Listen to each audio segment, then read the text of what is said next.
हराळवाडी येथील ग्रामदैवत गुरु रेवणसिद्ध महाराज यात्रेनिमित्त पारंपरिक बैलगाड्या शर्यतीचा थरार रंगला।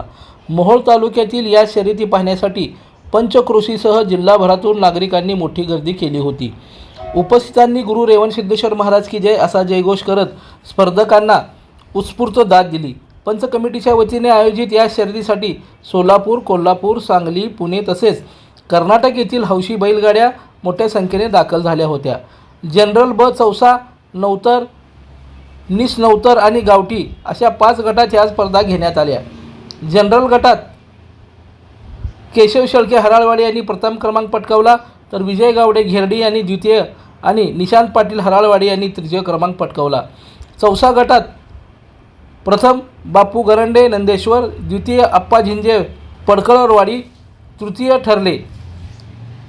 नवतर गटामध्ये सिद्धू बंडगर गोनेवाडी प्रथम, वसंत गुरंडे द्वितीय आणि सुरेश यमगर घेरडी हे तृतीय ठरले। गावठी गटामध्ये रामचंद्र शेळके यांनी प्रथम, केशव शेळके यांनी द्वितीय व बिरप्पा हराळे यांनी तृतीय क्रमांक पटकावला।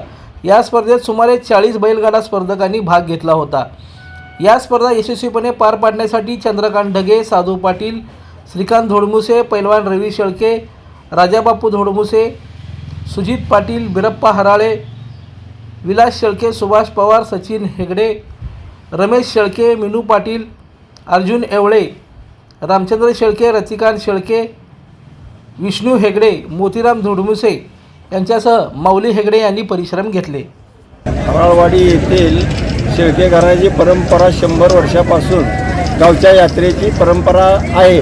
त्यामध्ये शेतकऱ्याचं प्रोत्साहन म्हणून आपल्या गावामधील बैलगाड्या शर्यती 100 वर्षापासून करत असताना बाहेर गावून प्रत्येक 4-5 जिल्ह्यातून आम्हाला बैलगाडी मालकांनी सहकार्य केल्याबद्दल आणि सर्व गाडीवारांचं अभिनंदन करून यात्रा कमिटी सर्व गावकऱ्यांचं, गावातून सर्व लोकांचं व बाहेर गावातील सर्व आसपासच्या गावातल्या लोकांच्या सहकार्यामुळे यात्रा परंपरा कायमस्वरूपी चालू राहावं, शेतकऱ्याला प्रोत्साहन मिळावं म्हणून हा बक्षीस समारंभ प्रत्येक 3-4 गट सोडलेले असतात। एक प्रथम क्रमांकाला 31,000, 21,000 आणि तृतीय क्रमांकाला 11,000 असं मिळून 3-4 गटाला समान बक्षीस देण्यात येत असते। गुरु रेवणसिद्ध ग्रामदैवत हराळवाडीचे गुरु रेवणसिद्धाच्या यात्रेनिमित्त आज या ठिकाणी भव्य बैलगाडा शर्यतीचं आयोजन केलेलं होतं। तरी या बैलगाडीमध्ये पंचक्रोशीतील त्याचबरोबर इतर जिल्ह्यामधील अनेक बैलगाडा शर्यत व प्रेमी त्याचबरोबर बैलगाड्या यामध्ये सहभागी झालेल्या होत्या। त्याच्यामध्ये आदत गट असेल, नवतर आदत गट असेल, ब गट जनरल असेल, गावठी गट असेल, तर अशा प्रकारे जवळपास 35 ते 40 बैलगाड्या या शर्यतीमध्ये सहभागी झालेल्या होत्या आणि त्यामध्ये प्रत्येक गटातून प्रथम, द्वितीय, तृतीय असे 3-3 क्रमांक या ठिकाणी काढलेले आहेत। त्याचबरोबर ग्रामदैवत गुरु रेवणसिद्धाच्या यात्रेनिमित्त भव्य कुस्त्यांचं देखील या ठिकाणी आयोजन केलेलं असतं। जवळपास ही परंपरा 100 वर्षाच्या पूर्वीपासून आज तागायत ही परंपरा चालू झाली आहे आणि ही आम्ही सतत पुढं ठेवण्याचं काम आता भावी पिढी आम्ही करत आहोत आणि याच्यामध्ये जवळपास 100 रुपयेपासून ते 1 लाखापर्यंतची कुस्ती या कुस्ती मैदानामध्ये घेतली जाते। बैलगाडी शर्यत या ठिकाणी भव्य अशा मोठ्या स्वरूपामध्ये साजरी झाली। हराळवाडीच्या या सालाबादाप्रमाणे हा यात्रा महोत्सव या ठिकाणी दरवर्षी संपन्न होतं। या ठिकाणी शेतकऱ्याला प्रोत्साहन देण्यासाठी शेतीमध्ये खरं तर तंत्रज्ञानानं खूप मोठी प्रगती केलेली आहे। असं जरी म्हटलं गेलं तर शेतामध्ये बैलाशिवाय खरं तर पर्याय असू शकत नाही।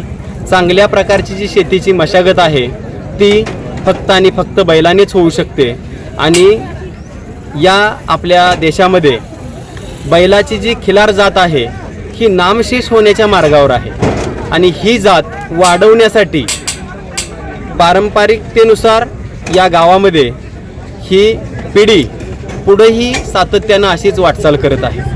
गावामध्ये या ठिकाणी आत्ताच झालेल्या बैलगाडा शर्यतीमध्ये 5 गट करण्यात आलेले होते।